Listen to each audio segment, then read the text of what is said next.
That's a lot of violence crammed into a tiny little space.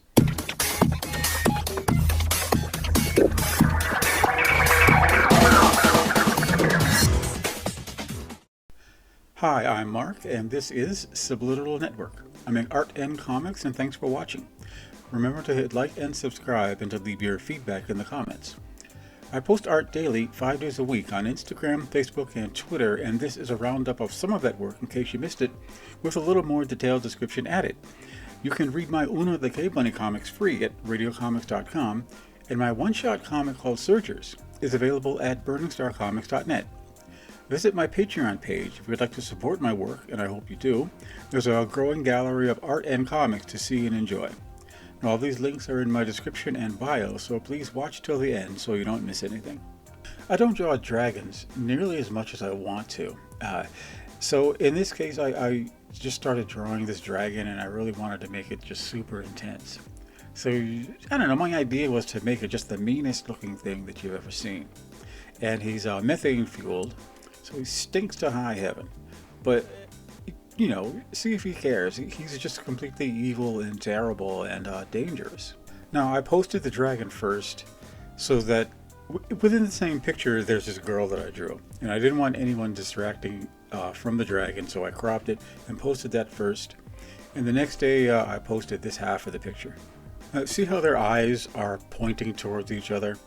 They're in some kind of conflict or relationship of some kind, and I always try to do that with characters in a picture that I'm drawing. I like to tell, you know, a little story, not just to shove things together like they're posing for a picture, but to make it into a story.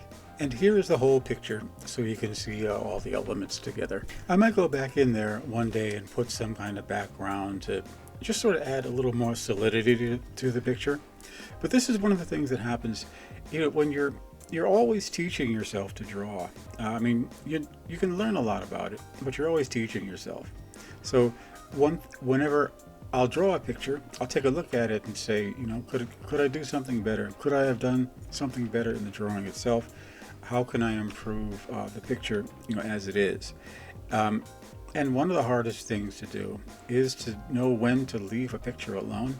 I try to decide that just before I feel like I should start adding more. Like, you can always add more, but I like to try to find the point where I can say I don't need to add anymore and make a conscious effort to leave a picture alone. That is a lifelong struggle, and I don't know if anybody ever really gets that right. I still work on standard size paper, which is, well, in this case, it was 11 by 14 Bristol paper that I was using to make comics with.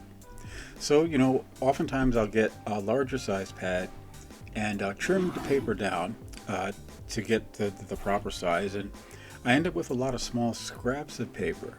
So when I have these odd sized pieces of paper, I'll make odd sized little drawings on them. So I'm drawing this Amazon on this particular piece of scrap, and I'm crowding the dragon and the spear in there. It's not really a formal picture. I'm just kind of goofing around, and I want to keep drawing something. So I'm making it up as I go along. And what I decided early on was that her armor would just be coming apart. You know, she's kind of got this scale or chainmail kind of thing going on. And the only place it's really attached is like up at the shoulders. The rest of it is just flying apart. I don't know, at the time, I just thought that was really funny. This is cropped from one of the color wallpapers I make for my patrons just about every month.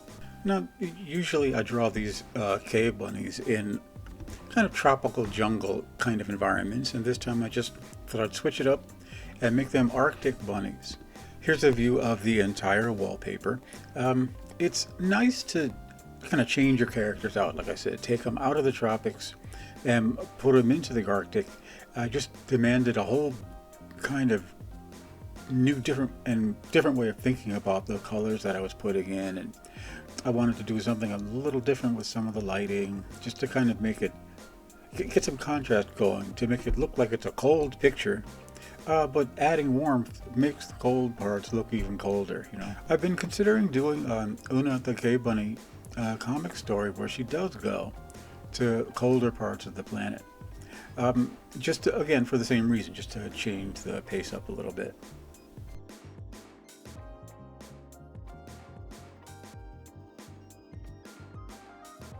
I'd like to thank you, my subscribers, and especially my new subscribers.